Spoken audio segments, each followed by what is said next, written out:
உங்கள் வசந்தசேகர். இன்னைக்கு மீன்பிடி பற்றி தான் பேசலானுங்க. அந்த உலகத்திலேயே நம்ம மீன்பிடி தொழிலில் வந்து 3வது இடத்துல இருக்கிறோம். நம்ம ஜிடிபி வந்து 1%ங்க அந்த மீன்பிடி தொழில். கிட்டத்தட்ட 26 மில்லியன் டன் மீன்கள் வந்து நம்ம வந்து பிடிக்கிறோம். இந்த நன்னீர் குளம் இருக்கு இல்லையா, அதில் வந்து குளம், குட்டை, ஆறு, அதுலேயும் வந்து நம்ம 2வது இடத்துல இருக்கிறோம். உலகத்திலே வந்து நன்னீர் மீன் பிடிப்பில் வந்து 2வது இடத்துல இருக்கிறோம். அந்த இதில் வந்து 3வது இடத்துல இருக்கிறோம். இருந்தால் கூட நம்மளுக்குடைய மிகப்பெரிய ஒரு உணவாக வந்து நம்ம இந்தியாவில் வந்து அந்த மீன் வந்து இருக்குங்க.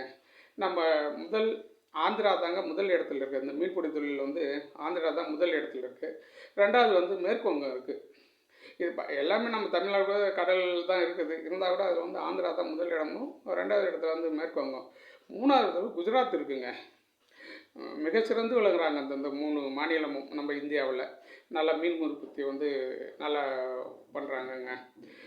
நம்ம நாட்டில் வந்து அதிகமான அந்த மீன்கள் வந்து வஞ்சிரம், இந்த கெளுத்தி, அப்புறம் வந்து பாறை, மத்தி, அதுமாரி நிறைய மீன்கள், நல்ல ஒரு காணாங்கெளுத்தி, அதுமாரி மீன்கள்லாம் நிறையா கிடைக்குதுங்க. வகைகள் வந்து அது விரும்பி வந்து சாப்பிட்றாங்க நம்ம மக்களும் வந்து.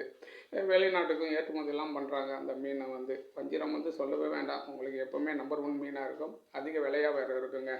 நம்ம தமிழ்நாட்டில் மீன்லாம் பிடிக்கிறாங்க. இருந்தால் கூட அந்த 3 மாநிலம் தான் வந்து ஒரு 3 இடத்துல வந்து இருக்குது. மிச்ச இடங்கள்லாம் வந்து இருக்குங்க.